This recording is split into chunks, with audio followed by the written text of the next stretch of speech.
మారుమూల గ్రామంలో పుట్టాడు. తినటానికి తిండి ఉంటే చాలు అనుకునే స్థాయి నుండి వచ్చాడు. తండ్రి వదిలేస్తే, తల్లి ఇంకొక పెళ్లి చేసుకుంటే చిన్న వయసులో ఉన్న ఆ కుర్రాడు మేనమామ దగ్గరే పెరిగి పెద్దయి ఒక దేశాన్ని శాసించగలిగేవాడయ్యాడు. ఇంతకీ అతనెవరు? ఇప్పుడు మనం తెలుసుకుందాం. ఇరాక్లోని టిక్రిత్ పట్టణానికి 13 కిలోమీటర్ల దూరంలో ఉన్న చిన్న గ్రామంలో పుట్టాడు. అతని పూర్తి పేరు సద్దాం హుసేన్ అబ్ద్ అల్ మజీద్ అల్ టిక్రితి. సద్దాం అంటే అర్థం ప్రతిఘటించేవాడు అని, ఎటువంటి పరిస్థితిలోనైనా ఎదుర్కొంటాడు అని అర్థం. అల్ టిక్రిత్ అంటే సద్దాం తాత పేరులోనిది. అల్ టిక్రిత్ అంటే పుట్టిన దగ్గర నుండి పెరిగి పెద్దయ్యేదాకా టిక్రిత్లోనే ఉన్నాడని అర్థం. సద్దాం పుట్టడానికి 6 నెలల ముందే తన తండ్రి ఇంట్లో నుండి పారిపోయాడు. సద్దాం పుట్టిన వెంటనే తన సోదరుడు చనిపోయాడు. సద్దాం చిన్న వయసులో ఉండగానే తన తల్లి మరో పెళ్లి చేసుకుంది.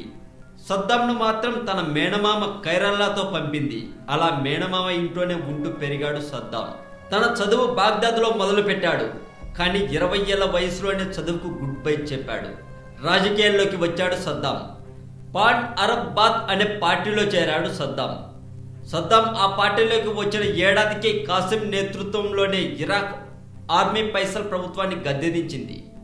కాసిం ఇరాక్కు అధిపతి అయ్యాడు. అయితే కాసిం విధి విధానాలు నచ్చకపోవడంతో ప్రభుత్వంలోని బాత్ పార్టీ రెబల్స్ కాసింను హత్యమార్చాలని ప్లాన్ వేశారు. 1959లో కారులో వెళ్తున్న కాసింను కాల్చి చంపాలని ప్లాన్ వేశారు. అంత చిన్న వయసులోనే ముందుగా కాసిం వెళ్తున్న కారుపై కాల్పులు జరిపాడు సద్దాం. అయితే ఆ ప్రయత్నం విఫలమయ్యింది. ఆ కాల్పుల్లో కాసిం అనుచరుడు మాత్రమే చనిపోయాడు. కాసింకు భుజంపై గాయాలయ్యాయి. కాసిం చనిపోయాడని అందరూ అనుకున్నారు. కాసిం మరణించాడు అన్న భయంతో సద్దాం దేశం వదిలి సిరియా పారిపోయాడు. కాసింపై హత్యాయత్నం చేసిన మిగిలిన 6గురిని పోలీసులు అరెస్ట్ చేశారు. వారితో పాటు సద్దాంపై కూడా మరణశిక్ష విధించారు. కానీ ఆ శిక్ష ఎందుకో అమలు కాలేదు. అప్పటికి కాసింను పదవి నుంచి దించడానికి అమెరికా గూఢచార సంస్థ CIA ఆలోచించడం మొదలుపెట్టింది. 1903లో తిరుగుబాటుదారులతో కలిసి ఆర్మీ కాసింను అధికారం నుండి తప్పించింది. ఆ సమయంలోనే సద్దాం మళ్ళీ తిరిగి ఇరాక్కు వచ్చాడు. ఇరాక్కు తిరిగి వచ్చిన సద్దాంను అరెస్ట్ చేశారు. 1966 వరకు జైల్లోనే ఉన్నాడు సద్దాం. కాసిం స్థానంలో అబ్దుల్ సలాం అరిఫ్ కూర్చున్నాడు. 1966లో అబ్దుల్ సలాం విమాన ప్రమాదంలో చనిపోయాడు. ఆ తర్వాత మళ్ళీ అబ్దుల్ రెహమాన్ అరిఫ్ దేశానికి కొత్త నేతగా అవతరించాడు. జైలు నుండి విడుదలైన సద్దాం 1968లో అరిఫ్ను గద్దె దింపే తిరుగుబాటులో పాల్గొన్నాడు. ఆ తర్వాత అహ్మద్ దేశ అధ్యక్షుడు అయ్యాడు. సద్దాం డిప్యూటీ లీడర్ అయ్యాడు. ప్రతిసారి తిరుగుబాటుతో పదవులు పోకూడదంటే ముందుగా దేశ ప్రజల మన్ననను పొందాలనుకున్నాడు. అసలు అమెరికా సద్దాంను ఎందుకు టార్గెట్ చేసింది? అమెరికా చెప్పినట్లు తల ఊపితే సరే, అలా కథని తోక జాడిస్తే వాళ్ళకి నచ్చదు. సద్దాం విషయంలో కూడా ఇలాగే జరిగింది.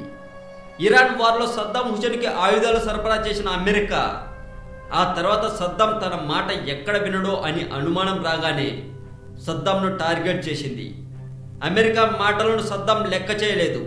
దాని కారణంతోనే అమెరికాకు సద్దాం శత్రువైపోయాడు. ఇరాక్లో అత్యంత ప్రమాదకరమైన జీవరసాయన ఆయుధాలు, నెర్వ్ గ్యాస్, ఆంథ్రాక్స్లు ఉన్నాయని అమెరికా ప్రచారం మొదలుపెట్టింది. ఇక అంతే, ప్రపంచ దేశాల దృష్టిలో సద్దాం ఒక విలన్ అయిపోయాడు. ఇరాక్లో జీవరసాయన ఆయుధాలు ఉన్నాయో లేదో పరిశీలించడానికి ఐక్యరాజ్య సమితి బృందాలను పంపారు. తమ దేశంలో అలాంటి ఆయుధాలు లేవని సద్దాం ఎంత చెప్పినా అమెరికా మాత్రం వినలేదు. జీవ రసాయన ఆయుధాలతో ప్రపంచాన్ని విధ్వంసం చేస్తారని అమెరికా అందరినీ భయపెట్టింది. మానవాళిని కాపాడేందుకు ఇరాక్ విషయంలో జోక్యం చేసుకునే అవకాశం ఇవ్వాల్సిందిగా UN కౌన్సిల్కు విజ్ఞప్తి చేసుకుంది. మొత్తానికి అమెరికాకు గ్రీన్ సిగ్నల్ అందింది. 2003 మార్చి 10 అమెరికా అధ్యక్షుడు జార్జ్ బుష్ ఇరాక్ అధ్యక్షుడైన సద్దాంతో పాటు అతని 2 కుమారులను ఇరాక్ వదిలి వెళ్ళిపోవాలంటూ అల్టిమేట్ జారీ చేశాడు. డెడ్ లైన్ పూర్తయిన ఇరాక్ నుంచి సద్దాం మాత్రం వెళ్ళలేదు. సద్దాం దేశం వదిలి వెళ్ళకపోవడంతో సద్దాంతో పాటు ఇరాక్ పై కూడా అమెరికా విరుచుకుపడింది. సద్దాం తలదాచుకుంటాడు అని అనుమానం వచ్చిన ప్రతి ప్రాంతంపై బాంబులతో, క్షిపణులతో దాడులు చేయించింది అమెరికా. ఏప్రిల్ 9న అమెరికా సైన్యం బాగ్దాద్ నగరాన్ని స్వాధీనం చేసుకుంది. నగరంలోని సద్దాం విగ్రహాలను అమెరికా సైన్యం నేలకూల్చింది. 2003 జూలైలో ఒక భవనంలో దాగి ఉన్న సద్దాం కుమారులు తన మనవడితో పాటు గార్డ్ను అమెరికా సైన్యం కాల్చి చంపేసింది. టిక్రిత్ పట్టణానికి 15 కిలోమీటర్ల దూరంలో సద్దాం తలదాచుకున్నాడని సద్దాం వైరివర్గం ఇచ్చిన సమాచారంతో 600 మంది అమెరికా సైనికులు అక్కడికి వెళ్లారు. ఒక చిన్న ఇంటిలో నేల మాలిగలో తలదాచుకున్న సద్దాంను డిసెంబర్ 13న అమెరికా సైన్యం అదుపులోకి తీసుకుంది. విపరీతంగా గడ్డం పెరిగిన సద్దాంను ప్రాణాలతో పట్టుకుని హత్యా నేరాలు మోపి న్యాయ విచారణకు ఆదేశించింది.